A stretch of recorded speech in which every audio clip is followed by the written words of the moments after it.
The rattlesnake's warning came seconds before Wyatt Lawson's horse reared, sending him tumbling down the rocky slope of the Colorado foothills. Blood ran warm across his face as consciousness faded, his last thought of the small daughter waiting for him back at their lonely cabin outside Trinidad. The year was 1876, and in that moment, Wyatt Lawson's life split cleanly into before and after. 5 years later, the left side of Wyatt's face told the story of that fall in a map of twisted scars that pulled his eye into a permanent squint, and transformed his once handsome features into something that made children stare and adults avert their eyes. Trinidad, Colorado had grown considerably since the railroad's arrival, but its prosperity hadn't changed how people responded to a face like his. "Daddy, can we get candy?" 6-year-old Lucy tugged at his hand as they walked down Trinidad's main street. Her small fingers barely reached around his calloused palm, but she held tight as always, seemingly unaware of the stares that followed them. "Just a small piece," Wyatt answered, his voice low enough that only she could hear. He'd learned to speak quietly in town, to draw as little attention as possible. "We've got supplies to buy first." Lucy nodded solemnly, her dark braids bouncing against her blue calico dress. She'd become a serious child, taking on responsibilities no girl her age should have to bear since her mother's passing shortly after that fateful fall. Sometimes Wyatt wondered if he was doing right by her, raising her alone on their small cattle ranch outside town. They made their way into Mercer's general store, the bell above the door announcing their arrival with a cheerful jingle that contrasted sharply with the sudden silence that fell. Mrs. Mercer was helping a woman Wyatt didn't recognize, a rarity in Trinidad, where most faces had become familiar over the years, even if they weren't friendly. "Just set those provisions on the counter, Mr. Lawson," Mrs. Mercer said curtly, not meeting his eyes. "I'll be with you presently." Wyatt nodded and led Lucy toward the barrels of dried goods, listening to her whispered counting as she helped him measure flour into a sack. Behind them, he could hear Mrs. Mercer's continued conversation with the stranger. "As I was saying, Mrs. Lancaster, Trinidad is growing into quite the respectable town. The school needs a proper teacher, someone with your credentials. The last one left us to marry a miner from over Raton Way." "I appreciate the opportunity," came the reply in a warm, melodious voice that made Wyatt pause in his measuring. "After my husband's passing, this position seems providential." Wyatt risked a glance over his shoulder. The woman stood with her back to him, but he could see she was slender, dressed in a simple dark blue traveling suit, her light brown hair neatly arranged beneath a modest hat.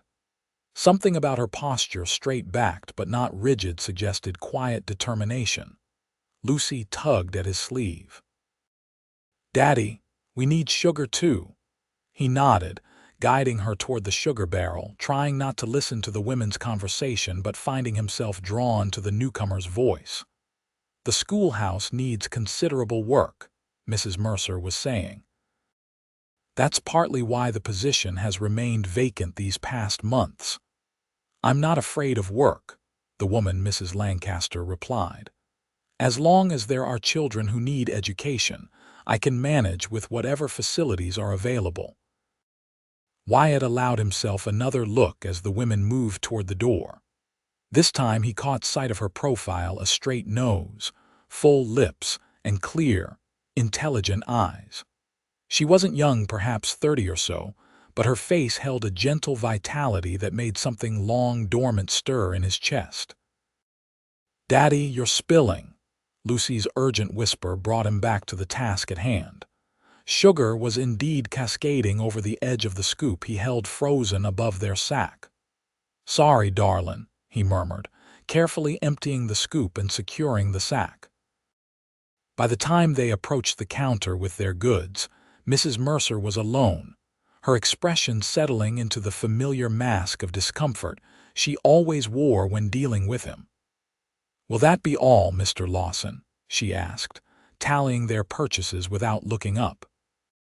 "A piece of horehound candy for my daughter, please," he said, placing coins on the counter. As always, he made sure to put down the exact amount so there would be no need for her to touch his hand when giving change. "Mrs. Mercer selected a piece of candy with the tips of her fingers and handed it to Lucy, who beamed up at the woman. "Thank you, madam." The shopkeeper's face softened momentarily at Lucy's politeness, before hardening again when her gaze drifted back to Wyatt. "Mr. Lawson, I should mention the town council is discussing improvements to the school. They'll likely be asking for contributions from all families with children." Wyatt nodded. "Lucy starts school this fall. We'll do our part." A flicker of something, perhaps surprise at his willingness, crossed Mrs. Mercer's face. "Very well. Good day to you both." Outside, Lucy happily sucked on her candy while Wyatt loaded their supplies into the wagon. He was securing the last sack when a commotion further down the street caught his attention. A group of young cowboys, flush with pay and liquor from the saloon despite the early hour, were gathered around someone, their laughter carrying on the dry summer air. Wyatt's jaw tightened as he recognized the scene. The new schoolteacher stood surrounded, clutching her carpetbag as the men blocked her path. "Let me pass, please," her voice carried, firm but not panicked. "Aw, madam, we're just being neighborly," one of the cowboys drawled. "Pretty lady like you shouldn't be walking these streets alone."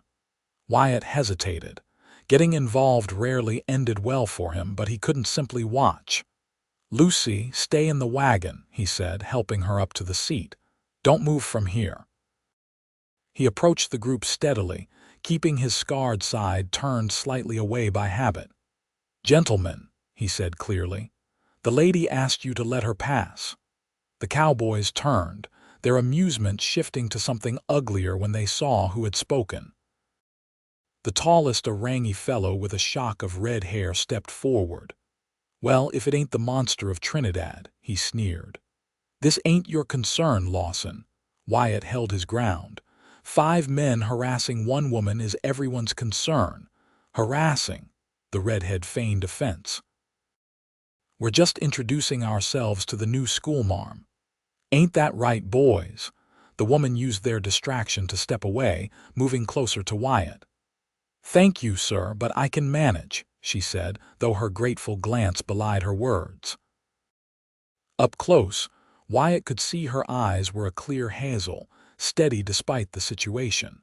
He nodded slightly, turning to face the cowboys fully, no longer hiding his scars. "The lady and I will be leaving now." The redhead's hand twitched toward his gun, but one of his companions grabbed his arm. "Leave it, Hank. Not worth trouble with the sheriff." After a tense moment, the cowboys parted, though not without muttered insults. Wyatt stood still, waiting until they had moved far enough away before turning to the woman. "My wagon's just there, madam," he said, pointing. "I'd be happy to drive you to your destination."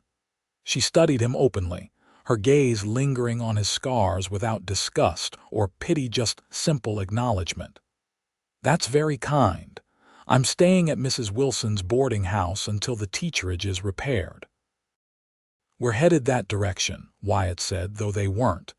He offered his arm formally, keeping space between them.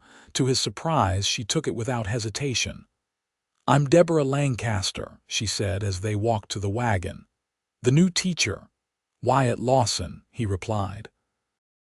"And this is my daughter, Lucy." Lucy peered curiously at the woman as they approached. "Are you really going to be my teacher?" Deborah smiled, and the warmth of it transformed her face from merely pleasant to genuinely beautiful. "If you'll be attending school this fall, then yes, I will be." "I'm 6 now," Lucy announced proudly. "Daddy says that's old enough." 6 is an excellent age to start school, Deborah agreed, allowing Wyatt to help her up to the wagon seat. As Wyatt climbed up and took the reins, he was acutely aware of Deborah sitting beside Lucy, the three of them an unlikely grouping. He couldn't remember the last time anyone besides his daughter had willingly sat so close to him. "Mr. Lawson," Deborah said as they started down the street, "I hope those men didn't cause trouble because of me." Wyatt shook his head. They were just looking for entertainment. New faces are rare enough in Trinidad to draw attention. Yet you intervened, she observed. He kept his eyes on the road. Wouldn't be right not to. All the same, I'm grateful. She turned her attention to Lucy. "Have you been learning your letters at home, Lucy?" As his daughter launched into a detailed account of her educational accomplishments, Wyatt found himself studying Deborah Lancaster from the corner of his eye. She listened to Lucy with genuine interest, asking questions that showed she was truly paying attention. There was a quiet dignity about her that reminded him of his late wife, Elizabeth, though they looked nothing alike. The boarding house came into view too quickly. Wyatt pulled the wagon to a stop and helped Deborah down, careful to touch her as little as possible. "Thank you again, Mr. Lawson," she said, retrieving her carpet bag. "And Lucy, I look forward to seeing you in my classroom this fall." Lucy beamed. "Will you teach me to write stories? Daddy says my mama used to write the prettiest stories." A shadow crossed Wyatt's face at the mention of Elizabeth, but Deborah didn't seem to notice. "I would be delighted to help you write stories," she assured Lucy. "Every good writer starts somewhere." She turned to Wyatt, meeting his gaze directly. "Perhaps I'll see you both at church on Sunday." Wyatt shifted uncomfortably. "We don't attend much, madam." Something like understanding flickered in her eyes. "Well, should you decide to come, I'd be pleased to see familiar faces." After she disappeared into the boarding house, Lucy turned to him with excitement. "I like her, Daddy. She didn't look at you funny like other people do." Wyatt's throat tightened at his daughter's innocent observation. "She seems like a kind lady," he agreed, flicking the reins to set the horses in motion. "But remember, Lucy, we don't bother Mrs. Lancaster. She'll have plenty of students to worry about come fall." "But she's going to teach me to write stories," Lucy insisted. "Just like Mama." Wyatt didn't respond, his mind already turning to the chores waiting at home. Their small herd would need checking, and the vegetative garden was overdue for weeding. He couldn't afford to dwell on kind hazel eyes or a smile that didn't falter at the sight of his ruined face. Yet as they left Trinidad behind, following the rutted road toward their homestead in the shadow of Fisher's Peak, he found himself wondering if Deborah Lancaster's reception in town would change once people started whispering about her encounter with the monster of Trinidad. The summer stretched before them, hot and busy.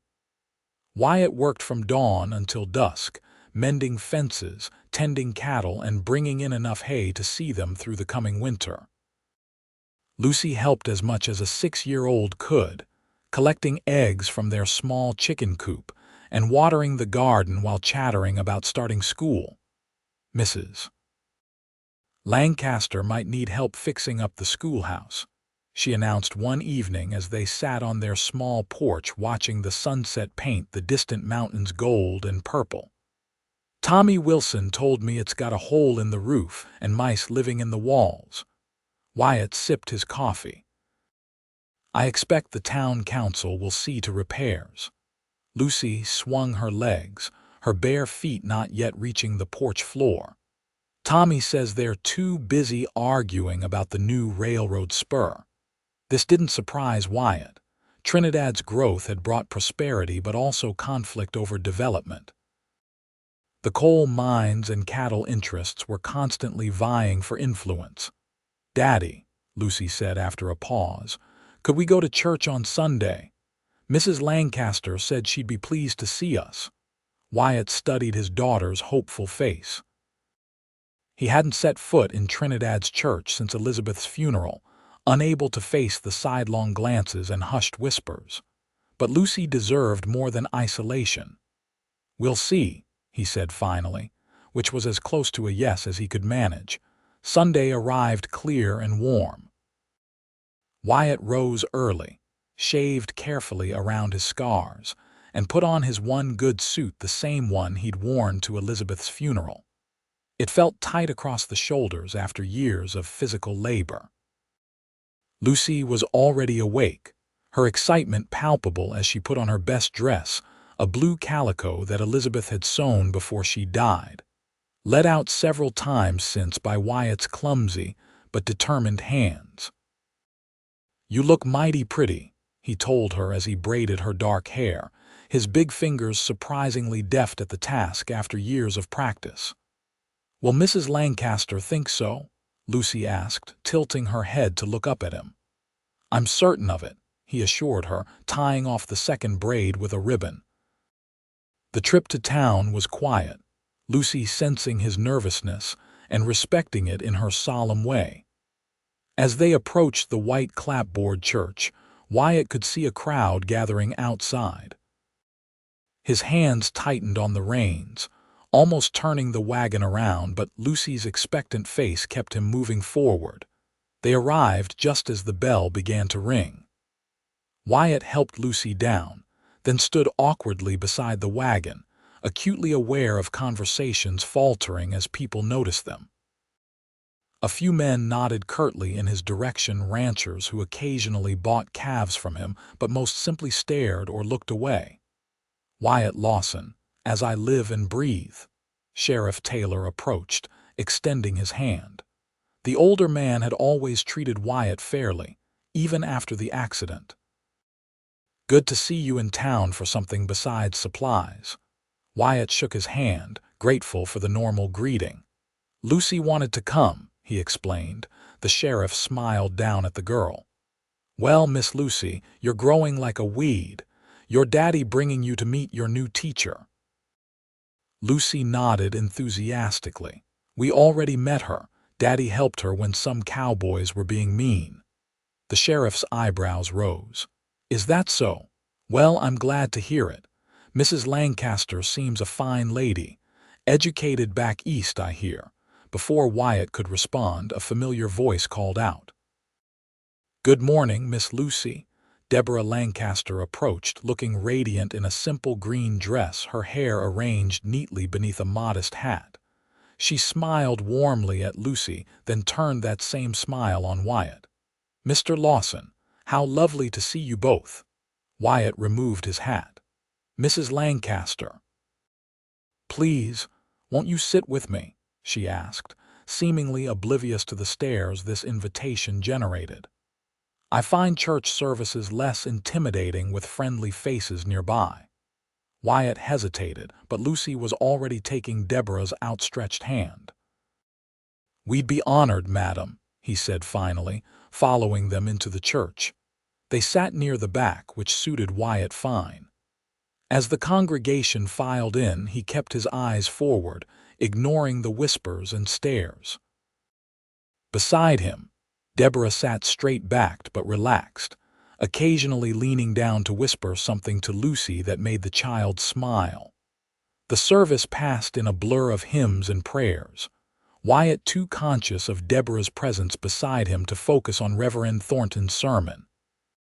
When it ended, he prepared for a quick exit, but Deborah placed a gentle hand on his arm.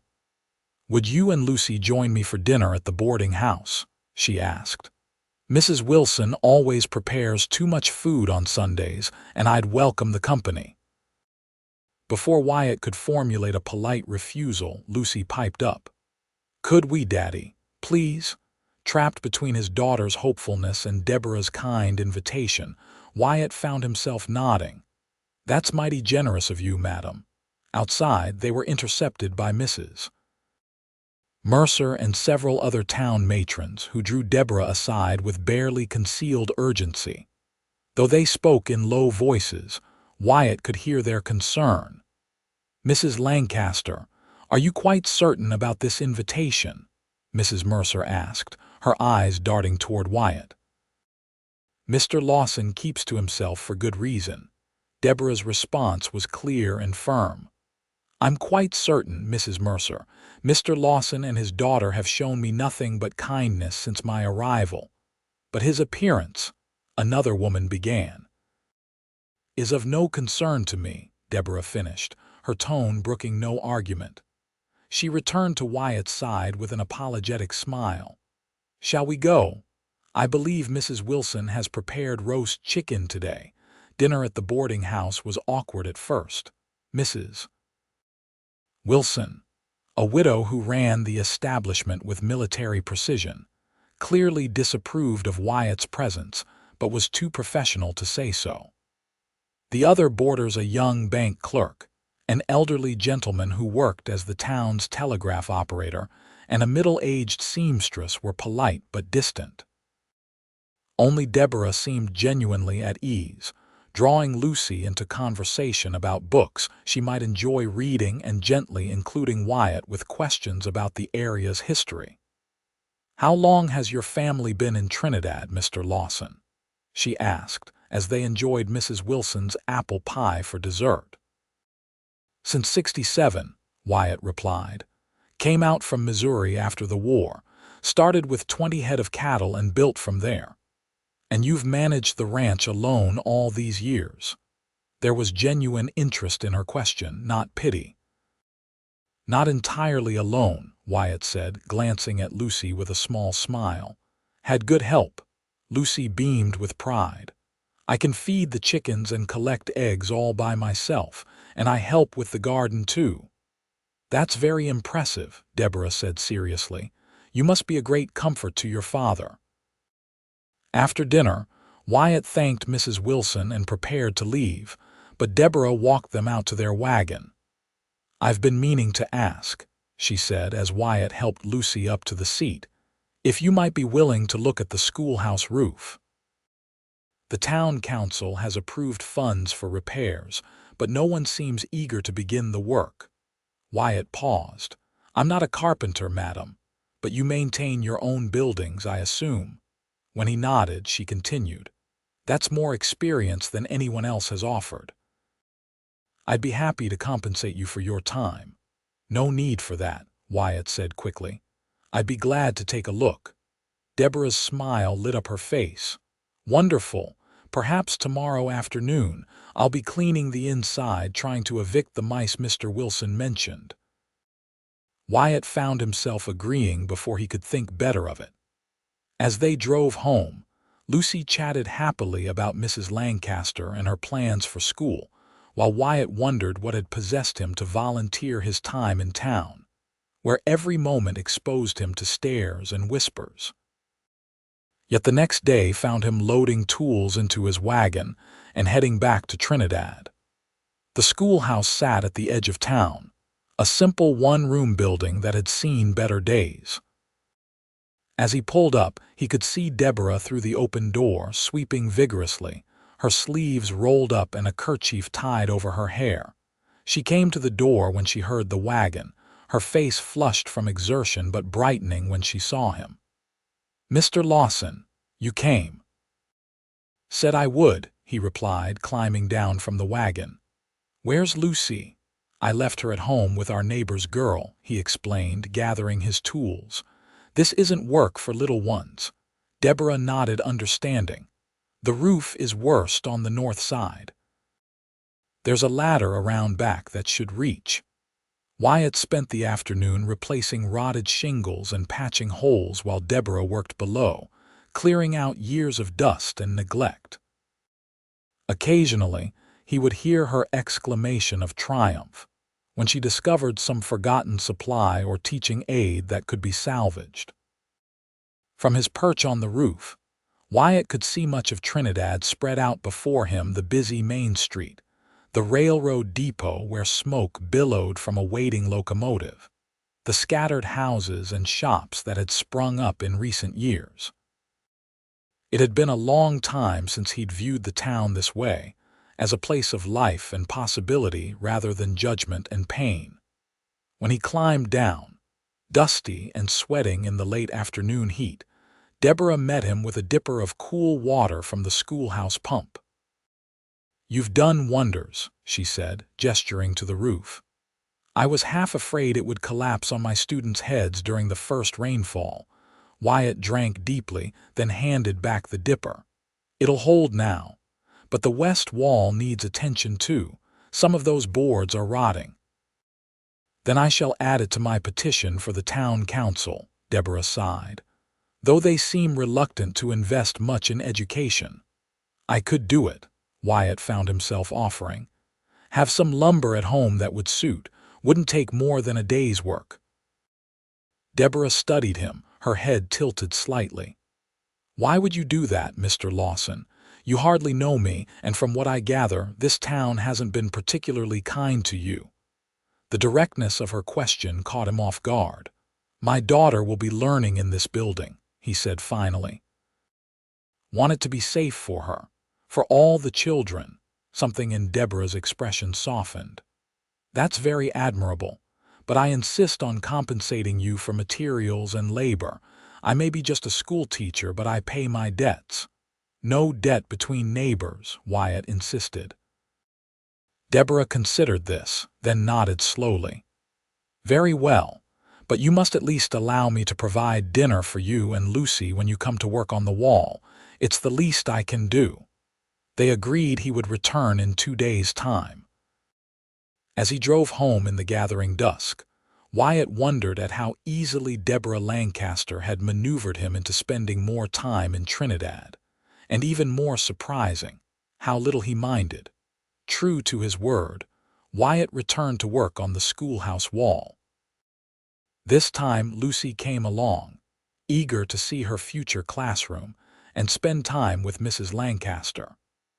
While Wyatt removed rotted boards and replaced them with fresh lumber, Deborah enlisted Lucy's help in arranging books on newly cleaned shelves. Through the open windows, he could hear them talking, Deborah asking about Lucy's favorite stories, Lucy questioning whether they would have art lessons and singing. "Of course," Deborah assured her. "Education isn't just reading and sums. We'll have music and drawing and even some natural science. There's so much to learn about the world around us." "Daddy knows lots about animals and plants," Lucy said proudly. "He can tell which plants are good for medicine and which ones make you sick." "Is that so?" Deborah sounded genuinely impressed. Perhaps he might visit sometime to share that knowledge with the class. Wyatt nearly dropped his hammer at this suggestion. The thought of facing a room full of children and their parents' inevitable complaints about his presence made his stomach twist. He worked faster, hoping the conversation would move to safer topics. By late afternoon, the wall was secure, the last board nailed firmly in place. Wyatt was gathering his tools when Deborah appeared beside him, Lucy trailing behind with an armful of wildflowers they had collected from around the schoolyard. "It looks wonderful," Deborah said, admiring his work. "I can't thank you enough." Wyatt ducked his head, uncomfortable with praise. "Just basic carpentry." "Nevertheless, it's more than anyone else offered to do." She gestured toward the schoolhouse door. "I've prepared dinner as promised. Nothing elaborate, I'm afraid, just some chicken and dumplings and fresh bread from Mrs. Wilson's kitchen." The small table Deborah had set up in the corner of the classroom was covered with a clean cloth and set with 3 plates. A pot of fragrant stew sat in the center, alongside a loaf of bread and a small dish of butter. "It looks mighty fine," Wyatt said, helping Lucy into a chair before taking his own seat. Deborah served them each a generous portion before sitting down across from Wyatt. "I hope it meets your approval. I'm still learning to cook on a Western hearth. Back in Boston, things were different." "You're from Boston?" Wyatt asked, surprised. He'd guessed she was from somewhere back east, but Boston seemed impossibly distant from Trinidad. "Born and raised," she confirmed, breaking off a piece of bread. "I taught at a girls' school there for several years before my husband accepted a position at a bank in Denver." Lucy looked up from her dumplings. "Is your husband in Denver now?" A shadow crossed Deborah's face. "No, dear. My husband passed away last year. Pneumonia took him very suddenly." "Like my mama," Lucy said solemnly. "She got sick, and then she went to heaven." Wyatt opened his mouth to admonish Lucy for bringing up such a painful subject, but Deborah reached across the table and gently touched the child's hand. "Yes, like your mama," she agreed softly.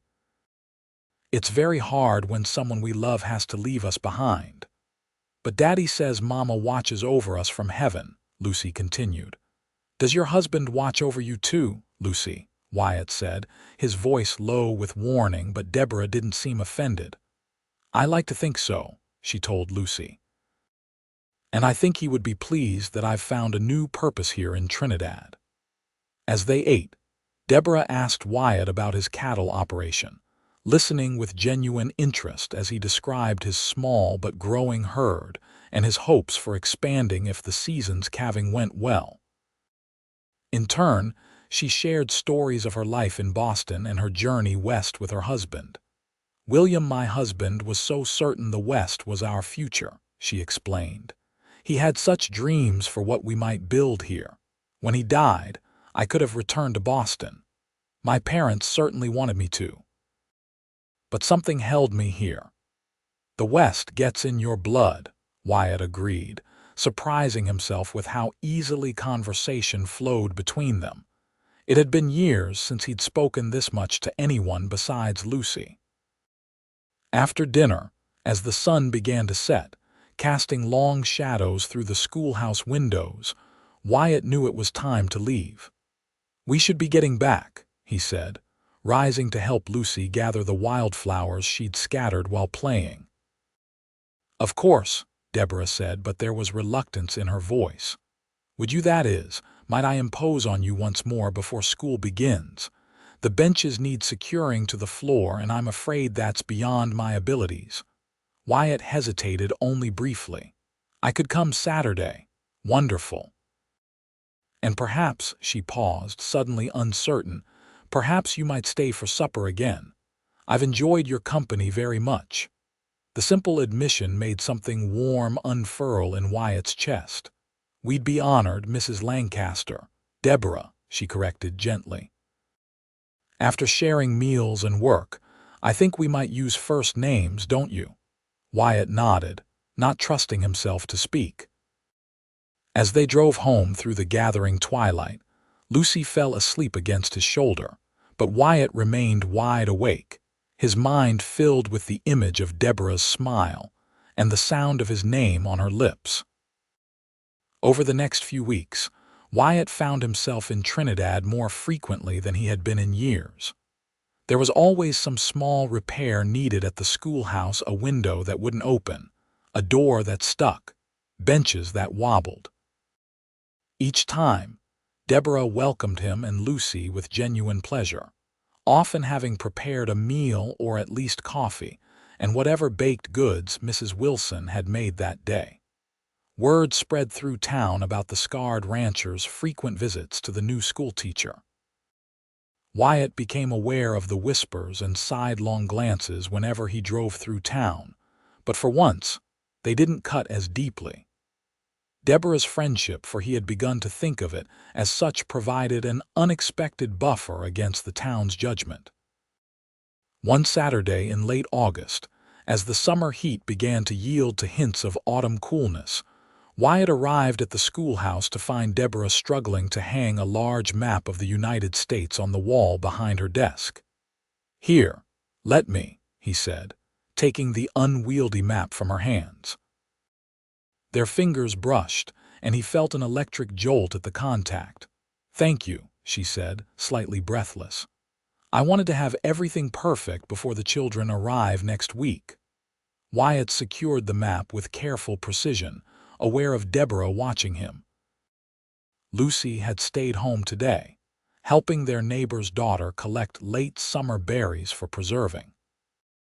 "The place looks transformed," he observed, stepping back to admire the neat rows of benches, the clean windows letting in floods of sunlight, the freshly swept floor, and the books arranged neatly on shelves along one wall. "Thanks to you," Deborah said warmly. "I couldn't have done it alone." "You'd have managed," Wyatt assured her. "You strike me as a woman who accomplishes what she sets her mind to." Deborah laughed, the sound bright in the quiet schoolroom. "That's quite a compliment coming from a man who runs a ranch single-handedly while raising a remarkable daughter." Wyatt felt his face warm, grateful that his scars made blushing less noticeable. "Lucy makes it easy. She's a good girl." "She's wonderful," Deborah agreed, moving to straighten a pile of slates on her desk. "You've done a remarkable job with her, especially under difficult circumstances." Wyatt looked away, uncomfortable with praise. "Did what needed doing, that's all." Deborah stepped closer, her skirts rustling softly on the wooden floor. "That's not all, and you know it. Many men would have sent a motherless daughter to relatives or remarried quickly just to have someone to mind the child." "Never considered it," Wyatt said honestly. "Lucy's my responsibility, my joy too." "And that," Deborah said softly, "is what makes you exceptional, Wyatt Lawson." She was standing very close now, close enough that he could see the tiny flecks of gold in her hazel eyes, close enough to smell the lavender water she used. For one wild moment he thought she might reach up to touch his face, his scars, but instead she stepped back, a flush spreading across her cheeks. "I should check on our dinner," she said quickly, turning toward the small stove in the corner where a pot simmered. "I've attempted a beef stew today. I hope it meets with your approval." The moment, whatever it had been, passed, but something had shifted between them. As they ate, their conversation remained easy but was punctuated by longer silences, charged with unspoken words. When it came time for Wyatt to leave, Deborah walked him to his wagon. The afternoon was waning, golden lights slanting across the schoolyard where wildflowers nodded in a gentle breeze. "School starts Monday," she said, one hand shielding her eyes from the sun as she looked up at him. "Lucy seems excited." "Hasn't talked of much else," Wyatt confirmed, gathering the reins. "She's got her slate and pencils all ready." "And you?" Deborah asked quietly. "Will I still see you now that the repairs are complete?" The question hung between them, weighted with meaning. Wyatt hesitated, uncertain how to navigate this unfamiliar terrain. 5 years of solitude had left him ill-equipped for whatever was growing between them. "I reckon I'll be bringing Lucy to school," he said finally, "and fetching her home after." Deborah nodded, a small smile playing at her lips. "Of course, and perhaps you might still join me for supper occasionally. I've grown accustomed to your company." Wyatt's heart beat faster. "I'd like that." As he drove home, the setting sun painting the landscape in shades of gold and amber, Wyatt tried to make sense of his feelings. It had been so long since he'd allowed himself to think of any woman besides Elizabeth. So long since he'd considered his heart anything but permanently closed. Yet Deborah Lancaster had somehow slipped past his defenses, bringing light into places long shadowed. The first day of school arrived with a crispness in the air that hinted at the coming fall. Lucy was up before dawn, too excited to sleep, wearing her best dress and clutching her slate as if it might disappear if she set it down. "Do I look smart enough for school, Daddy?" she asked anxiously as Wyatt braided her hair. "You look perfect," he assured her, tying off the braids with ribbons Deborah had given her. "Mrs. Lancaster will be proud to have such a fine student." When they arrived at the schoolhouse, other families were already gathered outside.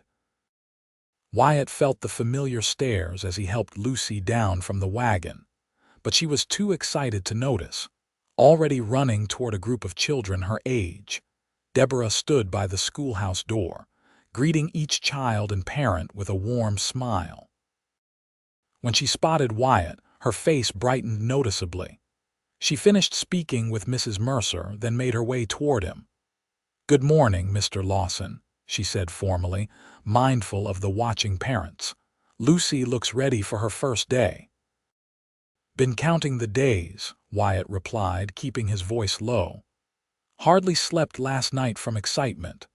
Deborah's eyes crinkled with amusement. Lucy or you? Both, I reckon, he admitted, surprising himself with the honesty. Before she could respond, the bell in the small tower above the schoolhouse rang out, clear and bright in the morning air. Deborah straightened, assuming her role as teacher. "Children, please line up at the door," she called. "Parents, you're welcome to observe this morning as we get settled if you wish." Several mothers moved forward, but the fathers began drifting back toward town or their wagons. Wyatt hesitated, caught between wanting to see Lucy's first moments at school and knowing his presence might make other parents uncomfortable. Deborah seemed to sense his dilemma. "Mr. Lawson, would you mind checking that the stove is drawing properly before you leave? I noticed it smoking slightly when I lit it this morning." It was a transparent excuse, but Wyatt nodded gratefully and followed her and the children inside. While the students found seats and parents gathered at the back of the room, he made a show of examining the stove, which was working perfectly from this position. He could watch unobtrusively as Deborah began the day with a simple prayer, followed by introductions. When Lucy's turn came, she stood proudly beside her desk. "I'm Lucy Lawson," she announced clearly. "I'm 6 years old and my daddy raises cattle. I know all my letters and can count to 50. "Very impressive, Lucy," Deborah praised, and Wyatt felt a surge of pride at his daughter's confidence. After ensuring the children were settled with their first lesson copying the alphabet onto their slates, Deborah made her way to where Wyatt still lingered by the stove. "The stove seems fine," she said with a twinkle in her eye. "But thank you for checking." "Glad to help," Wyatt replied, keeping his voice low. "Lucy seems happy." "She'll do wonderfully," Deborah assured him. "She's bright and eager to learn qualities every teacher treasures." Wyatt nodded, knowing he should leave but reluctant to break the moment. "I'll be back to fetch her at dismissal." 3 o'clock, Deborah confirmed. Then, lowering her voice further, "Perhaps you might stay a moment afterward. I'd like to discuss something with you." Curious, but not wanting to press for details with so many ears nearby, Wyatt simply nodded before taking his leave. As he drove back to his ranch, he wondered what Deborah might want to discuss. The possibility that it might be personal, rather than related to Lucy's education, made his pulse quicken. The day passed slowly as Wyatt worked, his mind frequently straying to the schoolhouse and its occupants. When it was finally time to return to town, he found himself driving faster than usual, eager to see how Lucy's first day had gone. He arrived just as children began pouring out of the schoolhouse, their voices high and excited after a day of confinement.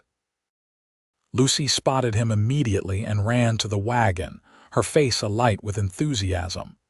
"Daddy, school is wonderful, Mrs. Lancaster says I read better than some of the older children, and she let me help pass out the slates, and tomorrow we're going to learn about maps and where Colorado is compared to the rest of the country."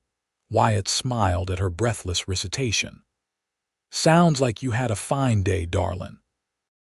"The best day," Lucy declared, clambering up into the wagon. "Can I come again tomorrow?" "Every day except Saturday and Sunday," Wyatt assured her, looking past her to where Deborah stood on the schoolhouse steps, bidding farewell to the last students.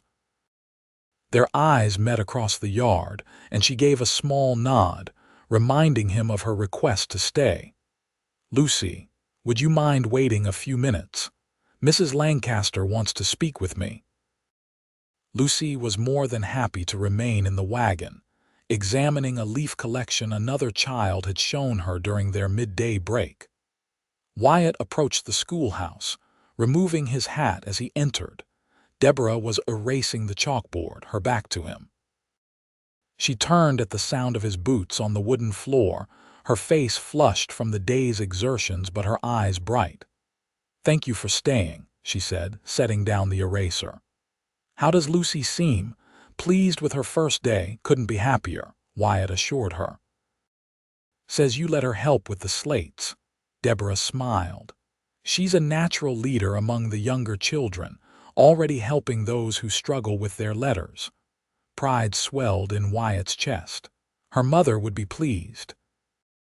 A comfortable silence fell between them, broken only by the distant sounds of children's voices fading as they made their way home. Deborah moved to her desk, running her fingers along its edge as if gathering her thoughts. "Wyatt," she began, using his first name now that they were alone, "I wanted to speak with you about something that happened today." His guard immediately rose. "Did someone say something to Lucy about me?" Deborah looked startled. "No, nothing like that. The children have been perfectly welcoming." She hesitated. "It's actually about some of the parents. There's been talk about us." Wyatt's stomach sank. "I feared as much. Mrs. Mercer took me aside this morning," Deborah continued, her voice steady despite the delicate subject. "She felt it her Christian duty to warn me about becoming too familiar with you. She suggested it might undermine my position as teacher if I appeared to be," she faltered slightly, "if I appeared to be developing an attachment to a man the town considers unsuitable." The words stung, though they weren't unexpected. Wyatt had known all along that his friendship with Deborah would eventually attract negative attention. "I understand," he said, his voice flat as he replaced his hat. "I'll make sure Lucy gets to school, but I won't trouble you with my presence beyond that." "Wyatt, no," Deborah said quickly, moving toward him with surprising speed. "You misunderstand me. I'm not telling you this because I agree with them or because I want to distance myself from you." She stood before him now, close enough that he had to look down to meet her eyes. "I'm telling you because I want you to hear it from me first, and because I want you to know that I have no intention of letting the town's prejudices dictate who I befriend, or," she took a deep breath, "or who I might come to care for." Wyatt stood very still, hardly daring to believe what he was hearing. "Deborah, you should consider your position carefully. This town needs a teacher. The children need you.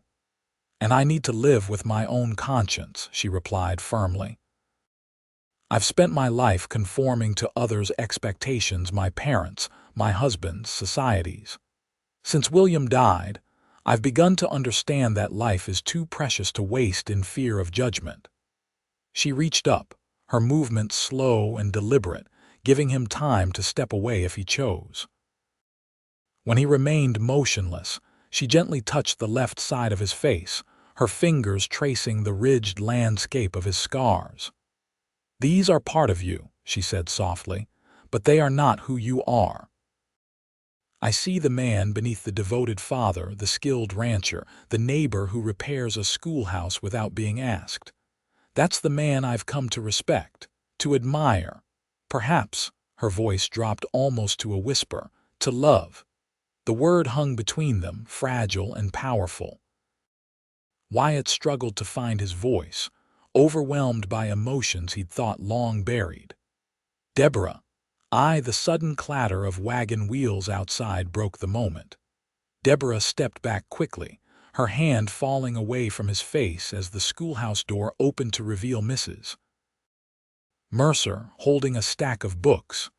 "Mrs. Lancaster, I've brought those primers I mentioned." She stopped abruptly, her eyes widening at the sight of Wyatt. "Oh, Mr. Lawson, I didn't realize you were still here." "Just discussing Lucy's first day," Deborah said smoothly, though a flush had risen to her cheeks. "She's doing splendidly." Mrs. Mercer's lips thinned with disapproval. "I see. Well, I won't interrupt. Perhaps I'll return tomorrow with these books." After she had gone, closing the door with pointed firmness, Wyatt sighed heavily. "You see what you're facing. That's just the beginning." Deborah's chin lifted defiantly. "I'm not afraid of Mrs. Mercer or her disapproval. Maybe you should be, Wyatt said quietly. She has influence in this town, could make things difficult for you. Let her try, Deborah replied, though her bravado was tempered with uncertainty. I'm a good teacher. The children are learning. That should matter more than who I choose to associate with. Wyatt wished he could share her optimism, but years of experiencing Trinidad's prejudice had taught him otherwise. I should go. Lucy's waiting. Deborah nodded, clearly disappointed that their moment had been interrupted but understanding the necessity. Will I see you tomorrow? I'll bring Lucy to school, he confirmed, but perhaps we should be more circumspect for your sake. Something like sadness flickered in her eyes, but she nodded. Perhaps that would be wise for now. But Wyatt, she added as he turned to leave, I meant what I said, all of it. The ride home was quiet, Lucy tired from her exciting day and Wyatt lost in thought. Deborah's words echoed in his mind, along with the gentle touch of her fingers on his scars. No one besides Lucy had willingly touched his damaged face since the accident. The sensation had been both terrifying and exhilarating. Could he dare to hope for what Deborah seemed to be offering? A chance at happiness, at love again. The very possibility seemed dangerous, tempting fate. And yet, the alternative returning to his solitary existence, seeing Deborah only in passing as Lucy's teacher seemed suddenly unbearable. As September gave way to October, Wyatt maintained a careful distance from Deborah during school hours. He would bring Lucy to school, exchange brief, polite greetings with her teacher, and return at day's end, never lingering long enough to give the gossips more fuel. But sometimes, on Saturday afternoons when Lucy was invited to play with her new school friends, Wyatt would ride to the schoolhouse where Deborah was often working alone, preparing lessons or grading papers. In those quiet hours, they talked freely, sharing stories of their lives before they met, their hopes and dreams, their fears. Deborah spoke of her sheltered upbringing in Boston, her marriage to William, a good man who had treated her with respect, but never quite understood her passion for education, and her determination to build a meaningful life after his death. Wyatt, who rarely spoke of his past to anyone, found himself telling her about growing up on a struggling Missouri farm, his time scouting for the Union Army during the war, and his journey west with Elizabeth in search of a fresh start. He even spoke of the accident that had scarred him, and the dark months that followed as he learned to care for an infant while grieving his wife. I nearly gave up, he admitted one crisp October afternoon as they sat on the schoolhouse steps, watching golden leaves drift from the cottonwoods that lined the yard. Thought about sending Lucy to Elizabeth's sister back east. Didn't think I could raise her proper, not alone and looking like this. What changed your mind? Deborah asked, her shoulder warm against his despite the cooling air. Lucy did, Wyatt said simply. One night she was crying, teething, I reckon, and nothing would soothe her. I was at my wit's end, thinking she was afraid of my face. Then she reached up and touched my scars, just gentle-like, and fell right to sleep with her little hand on my cheek. He swallowed hard at the memory. Figured if she could accept me, I had no right to abandon her. Deborah's hand found his, her fingers twining with his calloused ones. You're a remarkable man, Wyatt Lawson. He shook his head. Just did what needed doing.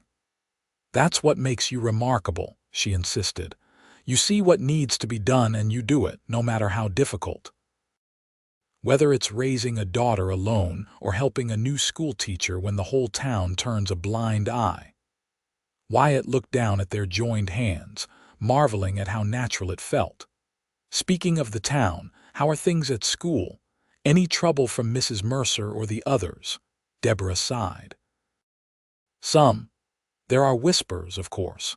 A few parents have made pointed comments about the importance of a teacher maintaining an unblemished reputation.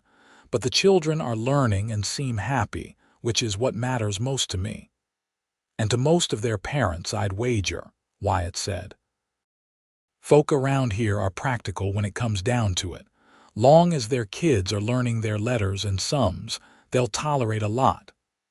I hope you're right, Deborah said, but there was worry in her voice. The school board meets next week to discuss the winter term. I suspect Mrs. Mercer may raise concerns about my suitability. Wyatt tensed. Because of me. Because they're narrow-minded, Deborah corrected firmly. But let's not worry about that today. It's too beautiful an afternoon to waste on Mrs. Mercer's opinions. They sat in comfortable silence for a while, watching the play of light and shadow as clouds drifted across the sun. When Wyatt finally spoke, his voice was hesitant. Deborah, I've been thinking. With winter coming on, the trail between my place and town will get difficult. Been considering taking a room in town for Lucy and me during the week, at least through the worst months. Deborah turned to look at him, surprise and pleasure lighting her face. That's a wonderful idea. Mrs. Wilson has rooms available at the boarding house. Lucy would never have to miss school due to weather. Thought the same, Wyatt agreed, but I wanted to ask, would it cause more trouble for you having us so visible in town? Deborah considered this, her head tilted thoughtfully. Perhaps. But hiding away hasn't changed anyone's mind about you, has it?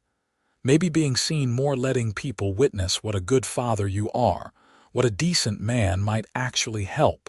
Her optimism warmed him, even as doubt lingered. Maybe so. Besides, she added with a small smile, I must admit I like the thought of seeing you more often. The simple admission made Wyatt's heart beat faster. I like that thought too. Before he could say more, the sound of approaching hoofbeats made them both turn. Sheriff Taylor rode into the schoolyard, his expression grim. He dismounted heavily, nodding to them both. Afternoon, Mrs. Lancaster. Wyatt. Sheriff, Wyatt acknowledged, noting the tension in the older man's face. Something wrong, the sheriff sighed. Afraid so. Just got word from up Raton Way. Hank Cordell and his boys robbed the bank there yesterday. Shot the teller who tried to stop them. Wyatt's stomach knotted. Hank Cordell, the red-haired cowboy who'd harassed Deborah on her arrival in Trinidad. The teller make it. Touch and go, the sheriff replied. Marshal up there thinks Cordell and his gang might be headed back this way. They've got family connections around Trinidad. Deborah had gone pale. You think they might come here, to the town? Can't say for certain, Sheriff Taylor admitted. But I'm alerting folks to be on the lookout, especially those living outside town. Wyatt, that includes you. Your place is isolated enough to make a good hiding spot for men on the run. Wyatt nodded grimly. I'll keep watch. Got my rifle cleaned and loaded. Good man. The sheriff remounted his horse. Mrs. Lancaster, might be best if you stayed in town for a while. No sense in taking chances. After he had gone, Deborah turned to Wyatt, her face tight with worry. Wyatt, I don't like this. Your ranch is remote, just as the sheriff said. If these men are desperate, been handling myself a long time, Wyatt assured her, though concern for Lucy gnawed at him. But I think I'll see about that room in town sooner rather than later. No sense taking chances with Lucy's safety. Relief washed over Deborah's face. I think that's very wise. The next morning, Wyatt packed a trunk with their essential belongings and drove Lucy into town. Mrs. Wilson, despite her obvious discomfort with Wyatt's appearance, couldn't refuse a paying guest with the sheriff's implicit endorsement. She showed them to a small but clean room on the second floor of the boarding house, across the hall from Deborah's. Breakfast is at 6 sharp, she informed them crisply. Dinner at 6 in the evening. I don't allow noise after 8 o'clock, and gentlemen callers are received in the parlor only, with proper supervision. This last rule was directed at Deborah, who had followed them upstairs to help Lucy arrange her few dolls and books on the room's single shelf. The older woman's meaning was clear. Wyatt might be a boarder, but he was not to visit Deborah's room. "Of course, Mrs. Wilson," Deborah replied smoothly. "Your rules are very sensible." Once the landlady had gone, Lucy explored the small room with interest.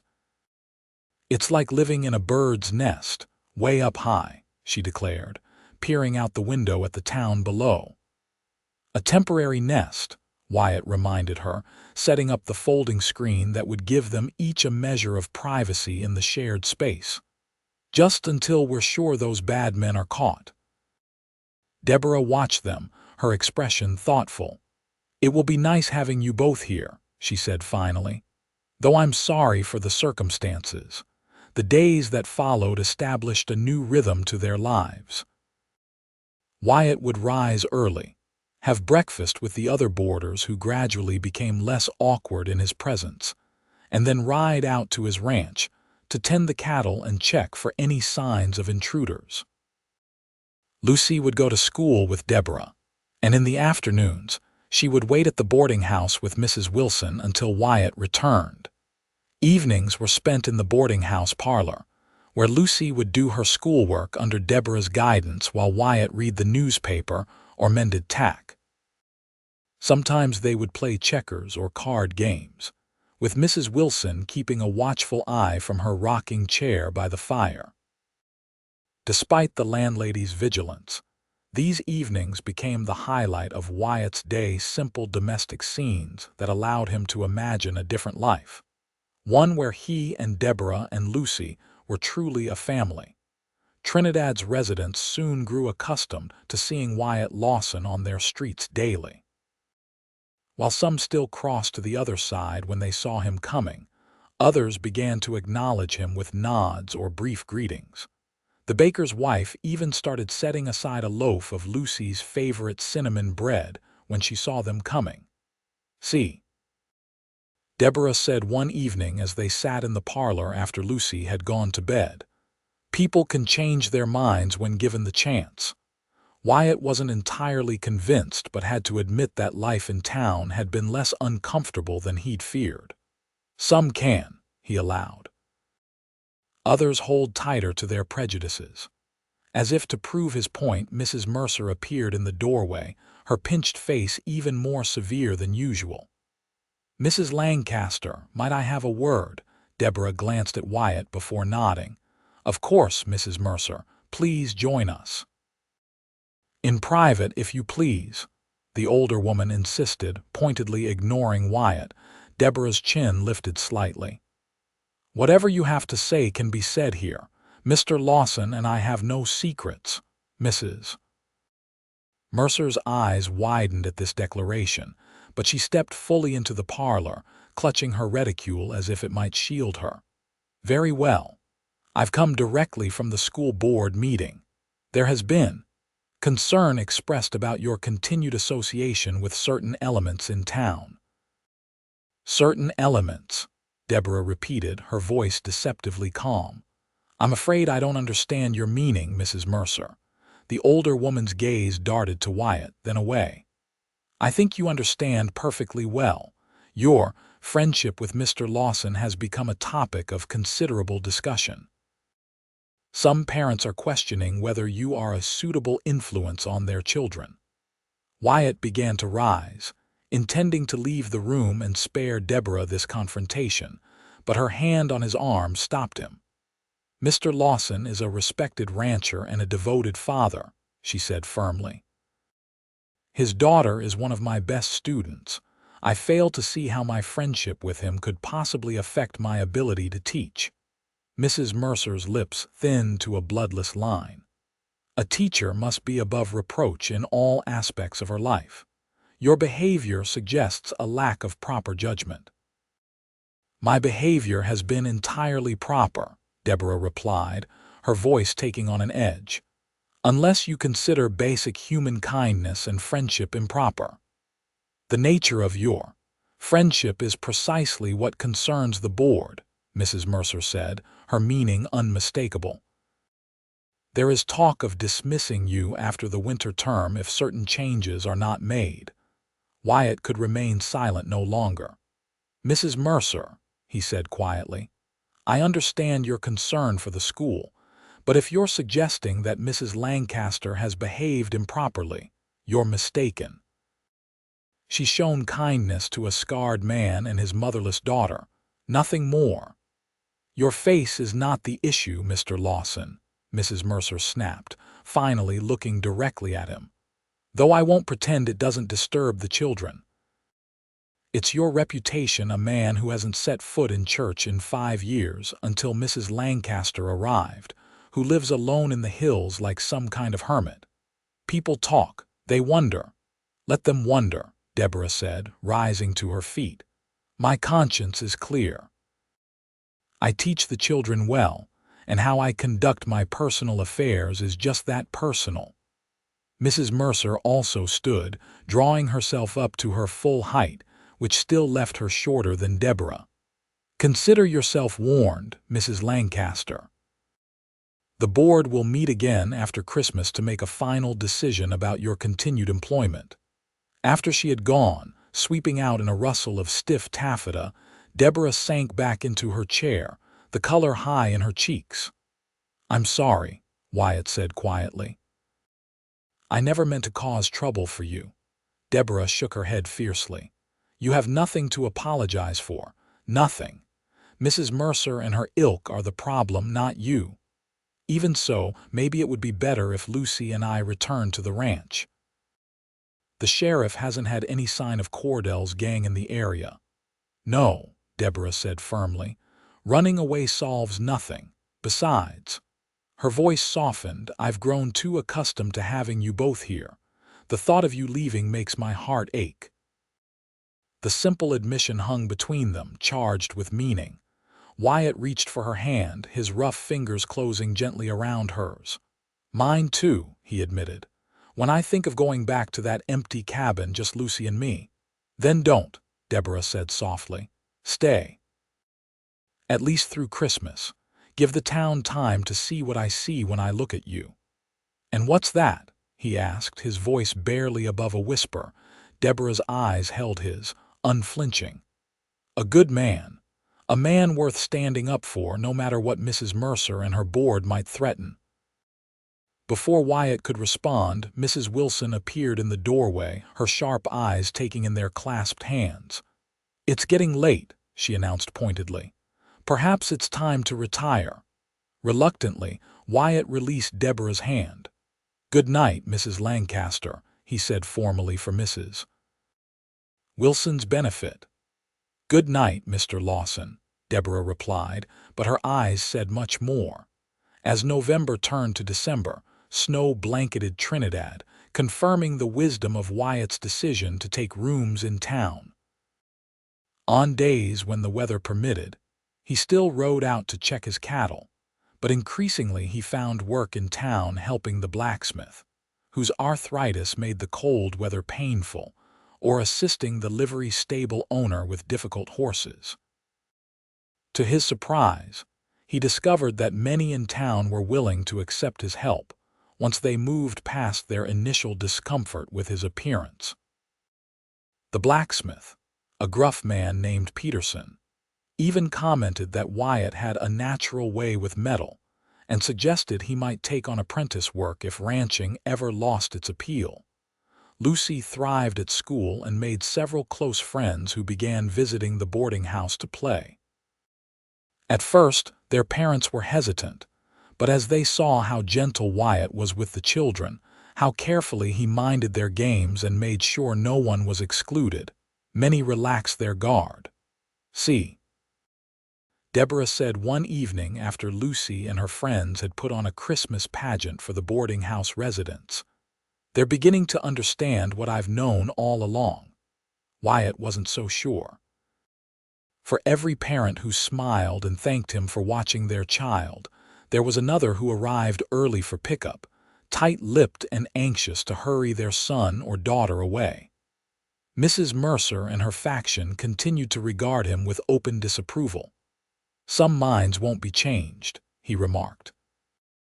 Been that way since the beginning of time, I expect. Perhaps, Deborah conceded. But that doesn't mean we stop trying. Christmas approached, bringing with it preparations for the school's holiday celebration. Wyatt found himself recruited to build a stable for the nativity scene and to cut down a suitable tree for the schoolhouse. As he worked alongside other fathers on these projects, he began to feel something he hadn't experienced in years, a sense of belonging. One afternoon, as he and several other men erected the tree in the schoolhouse, Reverend Thornton approached him. "Wyatt," the minister said, using his first name for the first time in Wyatt's memory, "I wanted to ask if you might attend our Christmas Eve service this year. Lucy will be singing in the children's choir, and it would mean a great deal to her to have you there." Wyatt hesitated, thinking of the stares, the whispers that would inevitably follow him. "I don't want to disrupt the service." The Reverend surprised him with a gentle hand on his shoulder. "You wouldn't be disrupting anything. You're welcome in God's house, Wyatt, always have been." Something in the minister's sincerity made Wyatt nod. "For Lucy, then. And perhaps," Reverend Thornton suggested carefully, "for yourself as well. It's been a long time since you've allowed yourself to be part of this community." Before Wyatt could respond, a commotion outside drew their attention. Men's voices, raised in anger, and then a woman's cry of alarm. Wyatt's blood ran cold as he recognized Deborah's voice. He was through the door in an instant, the other men close behind. In the schoolyard, Hank Cordell and two other men had Deborah surrounded. Cordell's hand was wrapped around her arm, his face twisted in a malicious grin. "Well, if it ain't the fancy schoolmarm who was too good to have a drink with us," he drawled, his breath visible in the cold air. "Thought we'd stop by and further our education before heading on." "Let her go," Wyatt said, his voice deadly quiet as he stepped forward. "Now." Cordell's head snapped up, his grin widening when he saw Wyatt. "Look here, boys. It's the monster of Trinidad coming to save his lady love." One of Cordell's companions shifted nervously. "Hank, let's just go. We got the money from Rattan. No need for more trouble." "Shut up," Cordell snarled, his grip on Deborah's arm tightening enough to make her wince. "I owe this scarred-up son of a bitch for embarrassing me in front of the lady here." Wyatt took another step forward, acutely aware of the other men spreading out behind him, the Reverend, the blacksmith, fathers of Lucy's classmates, all moving into position to surround Cordell's gang. "You're outnumbered," Wyatt said evenly. "Let Mrs. Lancaster go, get on your horses and ride out. Sheriff Taylor's already been told you might be in the area." Cordell's eyes darted around, taking in the growing crowd of men. For a moment, Wyatt thought he might comply. Then, with a sudden movement, Cordell shoved Deborah toward Wyatt and drew his gun. "Everybody back," he shouted. "Or I'll put a bullet in the monster's other cheek, give him a matching set." Wyatt caught Deborah as she stumbled forward, quickly pushing her behind him. "Get inside," he murmured. "Get the children away from the windows." "I'm not leaving you," she whispered fiercely. "Ain't that sweet?" Cordell sneered. "The beauty doesn't mind the beast." Before Wyatt could respond, the crack of a rifle shot split the air. Cordell yelped in pain as his gun went flying from his hand, blood streaming from his grazed knuckles. "Next one goes through something vital," Sheriff Taylor called from the edge of the schoolyard, rifle raised. "On the ground, all of you. Now." Cordell's companions immediately dropped to their knees, hands raised. But Cordell, cursing viciously, lunged toward Wyatt with a knife pulled from his boot. Wyatt shoved Deborah clear and met the attack head-on, catching Cordell's wrist before the blade could find its mark. They grappled in the snow, Cordell fighting with the desperate strength of a man facing a hangman's noose. He was younger, faster, but Wyatt had the strength built from years of hard work. He managed to twist the knife away, sending it spinning across the schoolyard, but Cordell landed a solid punch to Wyatt's wounded cheek, sending white-hot pain lancing through his head. Through the haze of pain, Wyatt heard Deborah cry out, heard the sheriff shouting for Cordell to stand down. Then other hands were there, pulling Cordell off him, forcing the outlaw to the ground. Wyatt lay in the snow, dazed, until a gentle touch on his face brought him back to awareness. Deborah knelt beside him, her eyes wide with concern as she carefully examined his reopened scars. "I'm all right," he managed, though blood trickled warm down his cheek. "You need a doctor," she insisted, helping him to sit up. Around them, the scene was resolving itself. Sheriff Taylor and several townsmen had Cordell and his gang securely bound. Others were dispersing the crowd of onlookers who had gathered at the commotion. But what struck Wyatt most was that no one was staring at him with disgust or fear. Instead, he saw concern, respect, even admiration in the faces around him. "Let me help you up, Lawson," Peterson the blacksmith said, extending a hand. "That was some fine fighting. Never seen a man move so fast." With the blacksmith's help, Wyatt got to his feet, one hand pressed to his bleeding cheek. "Where's Lucy?" he asked, suddenly anxious. "Safe inside with the other children," Reverend Thornton assured him. "Mrs. Mercer is watching over them." As if summoned by her name, Mrs. Mercer appeared at the schoolhouse door, her face pale as she surveyed the scene. Her eyes widened at the sight of Wyatt's bloodied face. "Mr. Lawson," she called, her voice uncharacteristically hesitant. "Lucy is asking for you. She's quite upset." "Go to her," Deborah urged, still supporting him with a hand on his arm. "I'll fetch the doctor." With Peterson's help, Wyatt made his way into the schoolhouse, where Lucy immediately ran to him, her small face streaked with tears. "Daddy, you're hurt." He knelt down, gathering her close with his free arm. "Just a scratch, darlin', nothing to worry about." Over Lucy's head he met Mrs. Mercer's gaze, expecting the usual disapproval.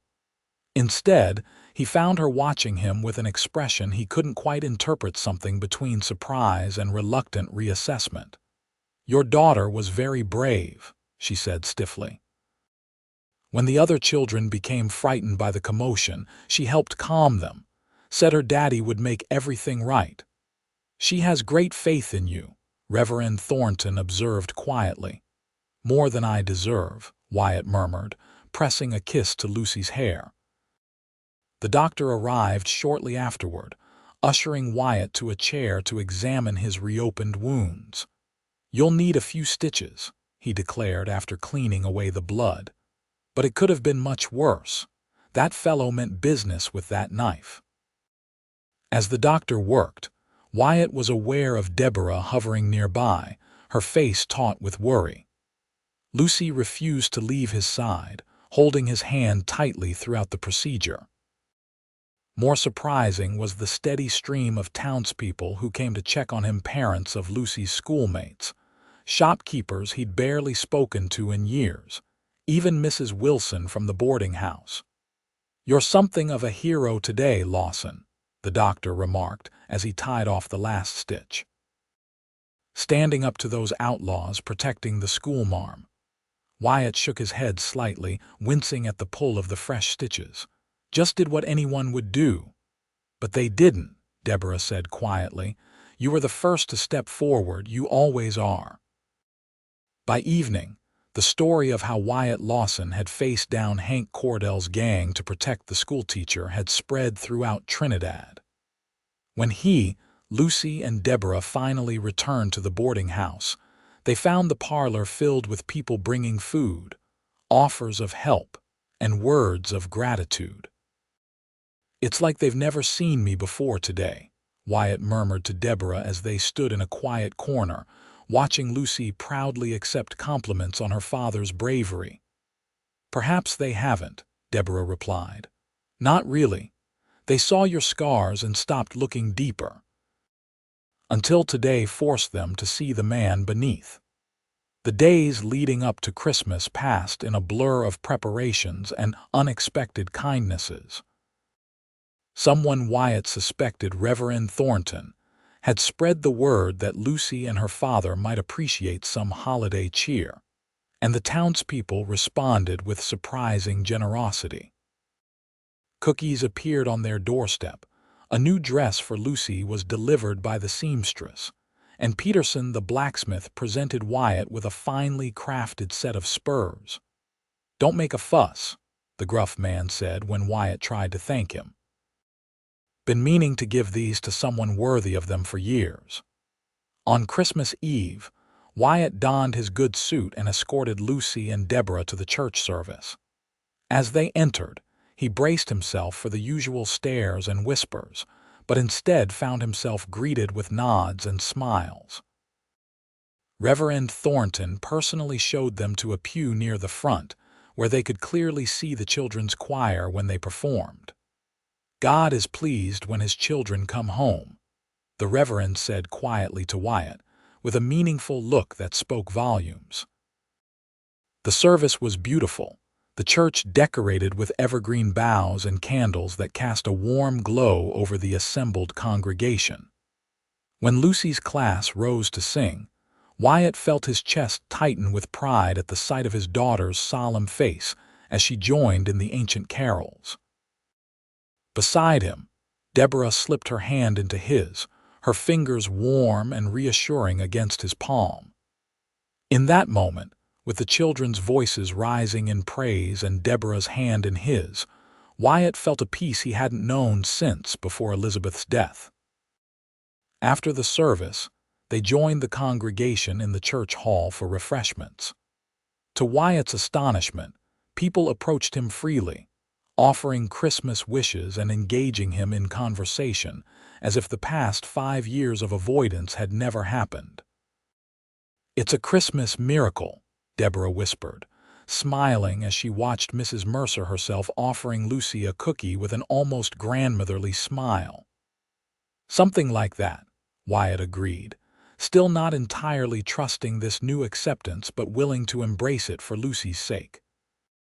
As they prepared to leave, Reverend Thornton drew Wyatt aside. "I wanted you to know," the minister said quietly, "that I spoke with the school board today. There will be no question of Mrs. Lancaster's position being in jeopardy. Your actions this week have changed perspectives." Wyatt nodded, grateful but uncertain how to respond. "Thank you, Reverend." "Don't thank me," the older man replied. "Thank God for opening hearts, including, I think, your own." Back at the boarding house, Lucy was so exhausted from the excitement that she fell asleep almost immediately, clutching the new doll Deborah had given her as an early Christmas gift. Wyatt tucked the blankets around her, then quietly left the room to find Deborah waiting in the dimly lit hallway. "She's asleep," Deborah asked softly. Wyatt nodded. "Out like a light, too much excitement for one day." "For all of us," Deborah agreed, "but a good kind of excitement, I think." They stood in the quiet hallway, the boarding house silent around them as the other residents slept. Wyatt was acutely aware of Deborah's presence, of the soft glow of the single lamp illuminating her face, of how much he wanted to draw her into his arms. "Reverend Thornton tells me your job is safe," he said instead. "The board won't be giving you any more trouble about me."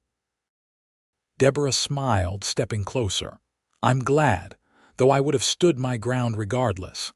"I know you would have," Wyatt said, his voice rough with emotion. "You're the most stubborn woman I've ever known, next to my Lucy." "Is that a compliment, Mr. Lawson?" she teased gently. "The highest I know how to give," he confirmed. Then, gathering his courage, he reached for her hand. "Deborah, these past months with you, they've changed me, changed my life. Before you came, I was just existing for Lucy's sake. Now I'm living again." Deborah's eyes shimmered in the lamplight. "Oh, Wyatt, you've changed my life too. When William died, I thought my chance for happiness had ended.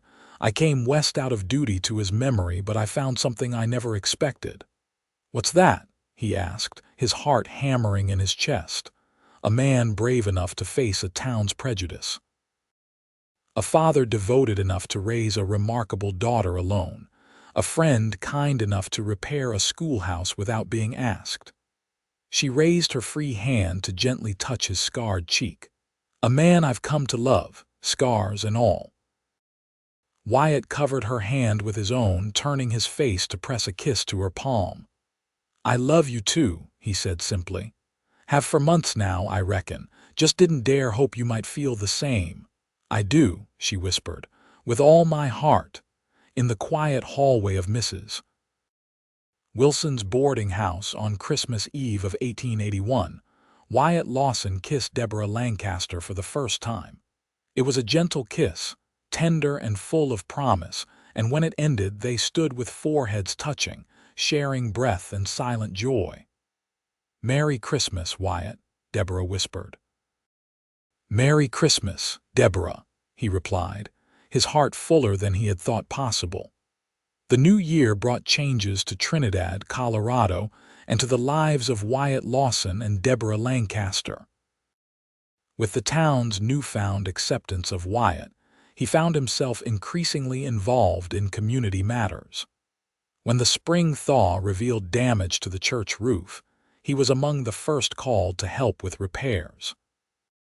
When planning began for the town's Independence Day celebration, his suggestions were sought and valued. For Deborah, the change in the town's attitude meant she could openly court Wyatt without fear for her position. They took Sunday afternoon rides together, attended church side by side, and shared meals at the boarding house with Lucy, who blossomed under the combined attention of the two adults who loved her most in the world. In late February, on a crisp, clear evening with stars scattered like diamonds across the velvet sky, Wyatt asked Deborah to marry him. They were walking back from a town meeting, Lucy skipping ahead to chase the boarding house cat that had wandered outside. "I don't have much to offer," he said plainly. "A small ranch that barely turns a profit, a scarred face that still makes strangers stare, and a 6-year-old girl who talks too much and asks too many questions." "You offer everything I want," Deborah replied without hesitation. "A home filled with love, a partner I respect and admire, and a child I've already come to think of as my own." They were married in April, with Lucy serving as flower girl and maid of honor combined, her face serious with the responsibility as she carefully scattered petals down the church aisle. Reverend Thornton performed the ceremony, and to Wyatt's amazement, the church was full not just with the curious, but with people who genuinely wished them well, including Mrs. Mercer, who had undergone perhaps the most remarkable transformation of all. "I misjudged you, Mr. Lawson," she had admitted to him at the wedding breakfast, "and for that I am truly sorry." "No need for apologies," Wyatt had assured her. "What matters is where we stand today, not yesterday's mistakes." Deborah chose to continue teaching, at least until the end of the school year.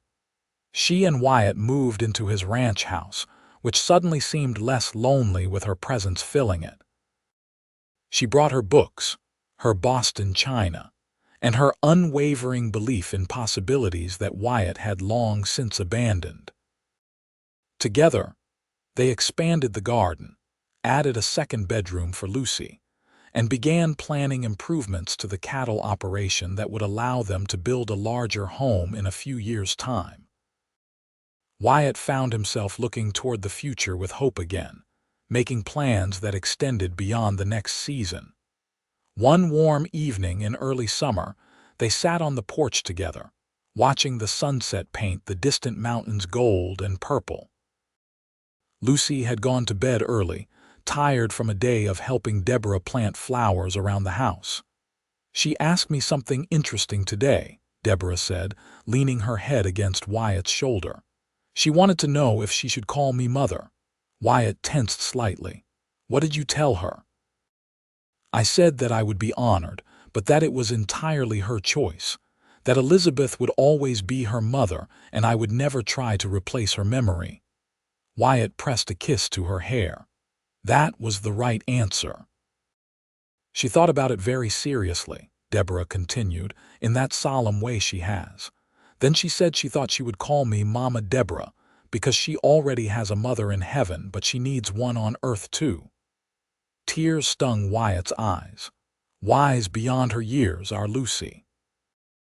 Our Lucy, Deborah repeated softly. That has such a beautiful sound to it. She hesitated, then added, it might need expanding soon, though. Wyatt pulled back slightly to look at her face. Meaning, a smile bloomed across Deborah's face, radiant in the fading light. Meaning that by Christmas, Lucy might have a little brother or sister to help her name. Joy exploded in Wyatt's chest, so intense it almost hurt. You're certain? He asked, his voice tight with emotion. Deborah nodded. The doctor confirmed it yesterday. I wanted to be sure before I told you. Wyatt gathered her in his arms, holding her as if she were made of the most precious glass. I never thought I'd have this again, he murmured against her hair. A family, a future. Not just a future, Deborah corrected, reaching up to trace the scars on his face with gentle fingers. A happy one. 7 months later, on a snowy December night, Daniel William Lawson came into the world with a lusty cry that brought tears to his father's eyes. When the doctor placed the swaddled infant in Wyatt's arms, he marveled at the perfect tiny features, the shock of dark hair, the miniature fingers that curled trustingly around his rough index finger. He's beautiful, Lucy breathed, peering at her new brother with wide, wondering eyes. Can I hold him, Daddy? Of course, Wyatt said, carefully transferring the baby to his sister's waiting arms, showing her how to support his head. From the bed, Deborah watched them with tired but radiant eyes. What do you think, Lucy? Will he do as a brother? Lucy nodded solemnly. I'll teach him everything I know. Reading and writing and how to catch frogs without hurting them. Wyatt laughed, the sound free and unrestrained in a way it hadn't been for years before Deborah entered their lives. I'm sure he'll appreciate all that knowledge, though maybe wait a few years on the frog catching. As Lucy carefully returned the baby to Deborah's arms, Wyatt looked at the 3 people who made up his world: his brave, wise daughter, his strong, loving wife, and his newborn son, a miracle he had never expected to receive. The scars on his face no longer defined him, no longer separated him from the life he wanted. They were simply part of his story, a chapter that had led him here, to this moment of perfect contentment. Outside, snow continued to fall, blanketing Trinidad in pristine white, while inside the Lawson home, a family bound by love rather than blood celebrated their newest member and the future they would build together. 5 years later, Wyatt stood at the fence of his expanded ranch, watching as a wagon approached down the long drive. Beside him, 5-year-old Daniel bounced with excitement, while 11-year-old Lucy maintained a more dignified anticipation. From the house behind them came the sound of Deborah singing as she prepared dinner, her voice occasionally joined by the babbling of their youngest, 2-year-old Emma Elizabeth. They're here.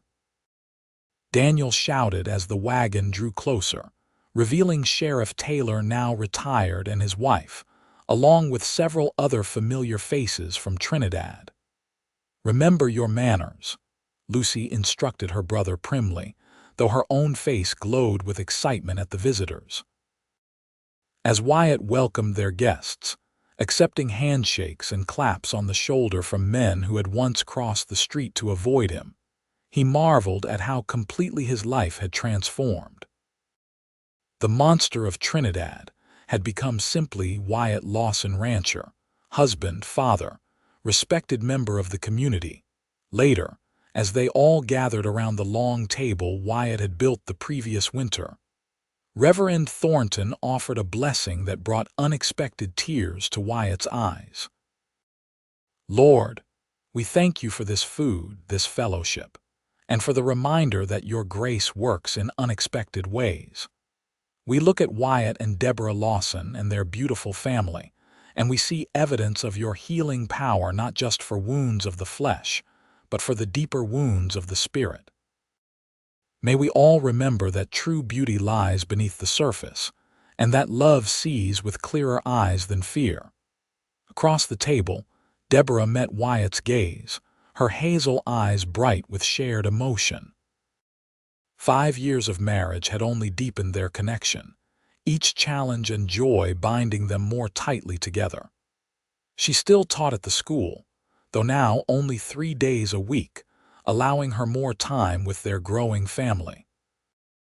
Wyatt's cattle operation had prospered, and the house had expanded to accommodate their needs, with a proper parlor for entertaining and separate bedrooms for each child. But the greatest change wasn't in their material circumstances. It was in Wyatt himself, in the way he held his head high in town, the ease with which he engaged in conversation with neighbors, the ready smile that now came as naturally as breathing.